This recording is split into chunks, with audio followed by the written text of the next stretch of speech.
Good morning बच्चों। अपनी exercise चल रही थी अध्याय 2 भिन्न एवं दशमलव, उसकी एक्सरसाइज 2.5। उसका पहला क्वेश्चन है कौन बड़ा है। ठीक है, पता करना है कि इन दोनों में से बड़ा कौन है। ठीक है, तो पहला है 0.5 अथवा 0.05। दोनों में 5 दिख रहा है तो देखने से तो यही कहोगे कि दोनों बराबर है, लेकिन ये दोनों बराबर नहीं है। जैसे कैसे पता करेंगे, जैसे नॉर्मल संख्या है 5 और 7। यदि इन दोनों में कहा जाए कौन बड़ा है तो सीधा पता चल जाएगा कि 7 बड़ा है। ठीक है, अब जैसे कि 0.5 और 0.7 इन दोनों में से भी कहा जाए कौन बड़ा है तो भी पता चल जाएगा कि 0.7 बड़ा है, क्योंकि पॉइंट के बाद कितने अंक है, इधर 1 और इधर भी कितने अंक है 1। जब 2 पॉइंट के बाद दोनों तरफ समान अंक है तो जो बड़ी संख्या होगी वो क्या हो जाएगी, बड़ी हो जाएगी। ठीक है, यानी कि 0.7 बड़ा हो जाएगा। ठीक है, अब तीसरा देखो 0.5 और 0.07। ठीक है, एक तरफ है 0.5 और एक तरफ है 0.07। ठीक है, अब भी दिख रहा है तो 7 बड़ा है। ठीक है, लेकिन 7 बड़ा नहीं है। यहाँ पॉइंट के बाद कितने अंक है, 1 अंक है, और यहाँ पॉइंट के बाद कितने अंक है, 2। ठीक है, अब देखो इधर 2 अंक है तो इधर भी कितने अंक होने चाहिए, 2 अंक होने चाहिए। यानी कि 5 के बाद क्या लगा देंगे, 0 लगा देंगे। ये इधर कितने भी 0 लगाओ उससे कोई फर्क नहीं पड़ता है। ठीक है, उसका मान वही रहता है। तो अपने को 2 अंक चाहिए तो इधर बना दिया 0.50 और इधर है 0.07। ठीक है, अब देखो अब इधर ये क्या हो रहा है 50 और इधर क्या है 7। अब 7 बड़ा है 50 बड़ा है, 50 बड़ा है तो ये 50, ये 0.5 ये बड़ा हो जाएगा।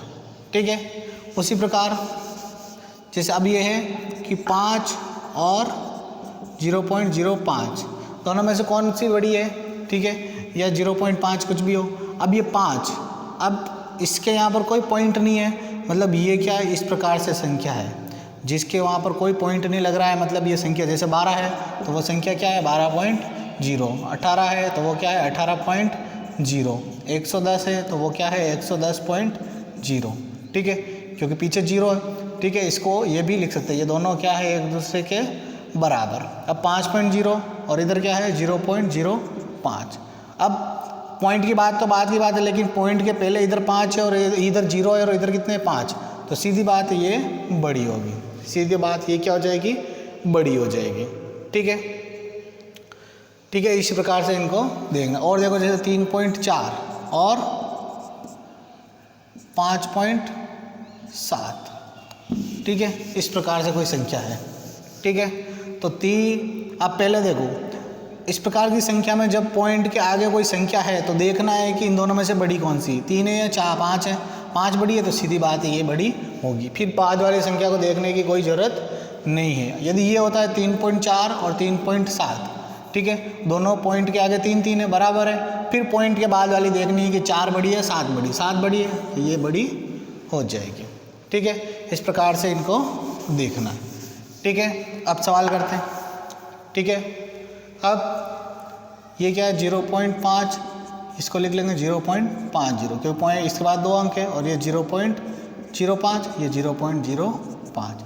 अब देखो कौन बड़ी है, 0.50 बड़ी है, 0.50 ये बड़ी है और 0.05 ये छोटी है। ठीक है, तो इस प्रकार से ये लिख लेंगे।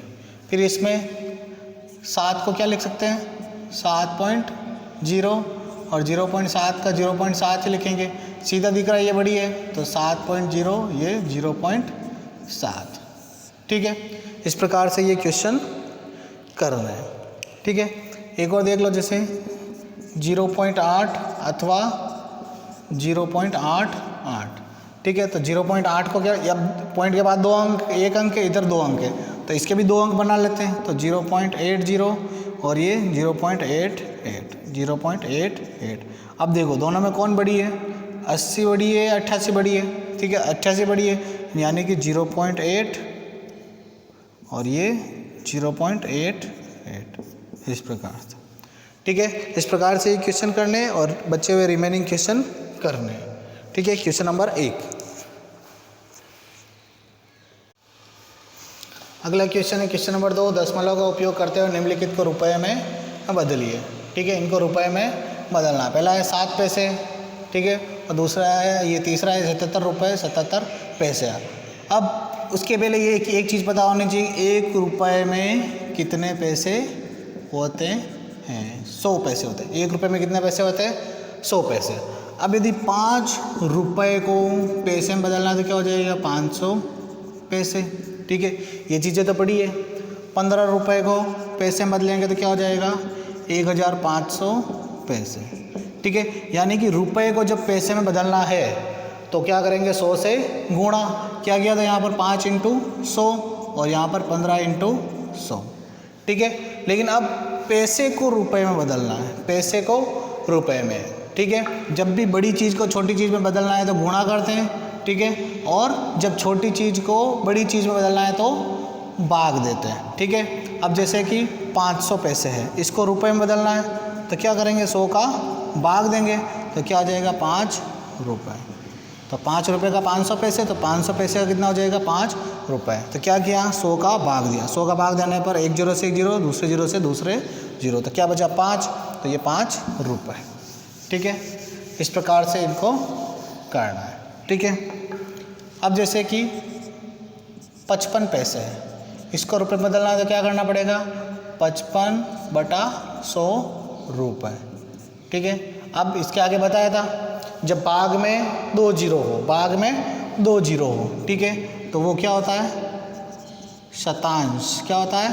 शतांश। और शतांश में क्या होता है? 2 जीरो है तो यानी कि 2 के पहले पॉइंट लगेगा। तो एक अंक तो ये रहा, दूसरा ये जीरो लगा दो, यहाँ पॉइंट हो जाएगा। यहाँ क्या हो जाएगा? 0.01। जीरो अपनी मर्जी से लगाते हैं ताकि ये पॉइंट दिखे, ठीक है। अब यहाँ पर 2 अंक ऑलरेडी है तो पॉइंट कहाँ लगेगा? 1 2, पॉइंट कहाँ लग जाएगा? यहाँ पर पॉइंट 5 5 और इधर 0 लगा दो, ठीक है। अब ये तो होता 355 होता तो क्या होता? 355/100, तो पॉइंट कहाँ लग जाता? ये यहीं रहता और इधर 3 हो जाता, ठीक है। और जैसे यदि ये 13 रुपये, ठीक है, 13 रुपये और 55 पैसे होता तो 13 रुपये में कितने होते हैं? 1300 पैसे और ये 55 पैसे, तो टोटल कितने पैसे हो जाए? 1355 पैसे। इन दोनों के पैसे कितने बन गए? 1355 बटा क्या करना है? 100, तो क्या हो जाएगा? 13.55 रुपये,